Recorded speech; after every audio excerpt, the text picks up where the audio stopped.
What's up, guys? Lone Wanderer here, coming to bring you guys. It's a little bit late, I know it's been put off for a couple days. Just we've got a whole bunch of real life things going on. That thing that we all hate, and don't want to be involved in. But all right. So as I had stated before, I was going to be doing this video solo. Just to let you guys know ahead of time, this is my first breakdown video, and obviously my first time. What luck would have it, I have to do it on my own. So. Right, so we're going to be talking about the gameplay that we've seen at E3 for Fallout 4. I personally was absolutely blown away by just pretty much about every aspect that they showed us, even though, it's just a little sneak peek of what we're going to be really walking into. I was absolutely impressed, amazed in everything. So, alright, here we go. First thing we're going to talk about is the facial customization aspect of this game. This, I thought, was very, very well done and unique. It showed, it's not just, just some random thing that they had to come up with, like, in New Vegas you get shot in the head, oh, are you going to be a boy or a girl? No. Or it wasn't, started you out as a baby or whatnot, no. It was just kind of, just a normal, everyday thing, that you see. You wake up in the morning, go look at yourself in the bathroom, try to make yourself look good. I thought that was pretty cool and unique. And also, one of the big questions and the rumors that was going around before we were showing this gameplay is whether or not you were going to be played as a female. Obviously, that question has been answered, so we are going to be able to play as female for all you female Fallout fans out there. So, alright, next thing we're going to be talking about is the pre-war look. I like what they did here, how they started this game out, before the bombs dropped. Give us a little taste and feel of what everything looked like, how everything looked and how everything ran before the bombs dropped. I know we've seen a bunch of other things before, different screenshots or different stories, Operation Anchorage or Tranquility Lane from Fallout 3, either one of those, but, we never really actually got to, like, fully experience, what a regular town looked like. And, in this game, they're giving us an opportunity to get a little taste of that, which I thought was pretty unique. The Mr. Handy robot there, how the inside of the house looked like, the baby's crib, just everything. Something else I wanted to mention real quick, not going to talk about this too much, but how they gave you your special stats, interacted with a a person that works for Vault-Tec, and filling out some last second paperwork, obviously figuring out, your stats and whatnot, and everything's going to be. I thought that was pretty cool and unique the way they did that. That was very interesting, it took a lot of time to come up with something, even small and creative, just like that. Anyways, next thing we're going to be talking about, the downtown Boston screenshots that we had seen. I noticed in a couple of at least in one of the screenshots, a couple buildings did not look very destroyed. They looked kind of like, they just have been worn down over time, but they didn't actually look like they were affected by the bombs.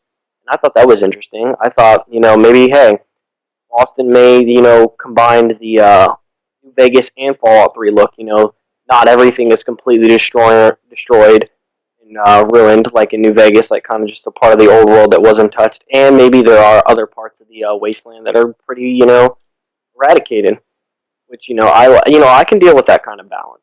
That's pretty nice. I can deal with that. Not too old worldy for me like New Vegas was. Another thing with the Boston look, I noticed in the swamp-like area in this screenshot, I noticed that in one of the other screenshots, similar to this, that there were ghouls. It was, are ghouls going to be, like, lurking in the swamps now, Is that going to be their main dominant area, kind of how those people were in the Point Lookout DLC? Is that what we're going to be seeing in there? I wonder. I'm predicting that's pretty much where the ghouls are probably going to come from. Radiated water, I'd imagine they'd like to hang around, because it heals them and whatnot. Also, one of this next screenshot, an overshot of the city, how it was, all dark and whatnot. I kind of got a little bit of a circus feel, kind of like how downtown Boston, or the central city in Boston, the main city or whatever, the biggest one, is kind of look like a little bit of a circus. I don't know if you guys felt like that, but that's just how I felt like it looked kind of like a circus, just a tiny bit. But anyways, then this other screenshot with these two creatures here. I am predicting these are super mutants, and we will be seeing super mutants in downtown Boston, like we did in downtown DC. They may be in just as bigger numbers, or they could be a smaller faction like they were in Fallout New Vegas. We could meet some friendly super mutants. like there could be a community of them that are mean or a community of them that are good. I guess we'll see. This shot here shows a baseball player statue and a symbol that looks like a diamond. So in that screenshot that had been going around Instagram that we had seen of the map of Fallout 4, a thing called Diamond City, this could possibly be like one of the gate entrances to Diamond City, is what I'm thinking. It was possibly built around an old baseball diamond, maybe the Red Sox baseball diamond. Hence the name Diamond City. That's probably what's going on here. All right, something else I wanted to talk about with you guys: the weather. I have been, kind of a picky artsy type person when it comes to games like this, or just comes to any game that I like, any game that I really like. I always like weather to play a factor in any FPS game that I play, and I just think weather just can change combat dynamically, can change scenarios and everything. And I just in this one screenshot here, the area looks to be flooded, like rain has built up on the roads and whatnot, and that could cause difficult terrain to walk through, whatnot, make it difficult to get to certain areas if they allow flooding to continue. Next thing I want to talk about is in this shot, a snow-like area.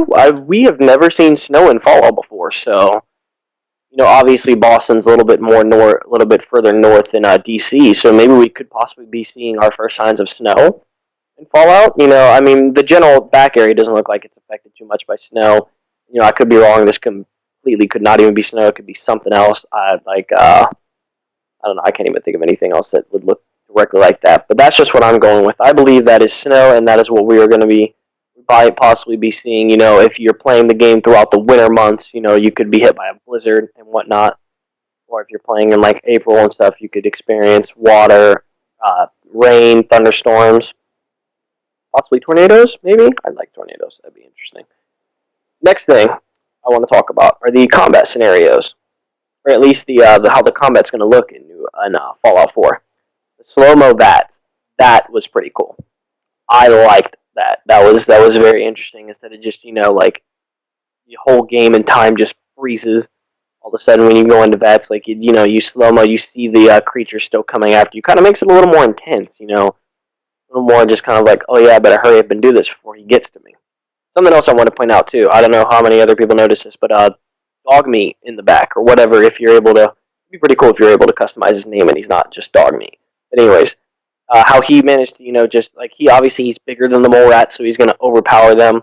I like the more interactive fighting going on back there where he's able to jump on them and you see that and you see him bite into their necks or whatever and tear them up. I thought that was pretty cool, and that was pretty interesting the way they did that. Make it really feel like a war zone. Make you feel like you're actually in you're experiencing the game to the fullest aspect possible.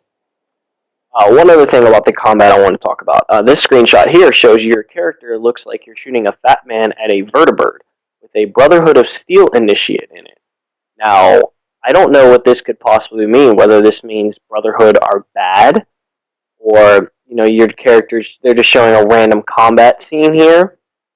Or does this mean, this to me raises a bunch of question marks, exclamation points, all that kind of stuff. Are the Brotherhood evil in this game? Are they kind of power hungry and whatnot? You heard in Fallout 3, some of the scribes and even Elder Lyons talk about how the other factions of the Brotherhood of Steel were not as, caring as them. Or as nice as them, weren't willing to help others. So, they've taken over something here, so maybe they're kind of like a dictatorship. Possibly what we might be seeing here throughout the rest of this game. Oh, yeah, and before I forget, I have one more thing to talk about after this one. The building your own community. That sounds like that's going to be quite a feature in this game. It's probably going to be one of those features that, once you get it done, you spend your time on it, it's going to be, it's going to be well liked. I'm sure it's probably going to be a big pain in the ass at first, trying to build your community up and trying to fend off raiders or super mutants, deathclaws, whatever, from getting in your community and whatnot, and trying to get your community thriving and whatnot. That's probably going to be a pretty big pain in the ass at first, but I feel like after, you know, a couple days, weeks, whatever spent, hours, whatever spent on it, it's probably going to be well worth it in the end. That was very well nice. Very well done. I actually hadn't even thought of doing something like that. I hadn't even thought of doing something like that for Fallout. That was one of those nice little features that they threw in there. One of those just extra things. Like, yeah, there you go. Another thing I want to talk about real quick. The whole, we have a main character that has a voice now. And there's over 1,000 generated names in the game. So every character you will come in contact with that you can have a full conversation with or can give you a quest will say your name. That's awesome. That's pretty freaking awesome.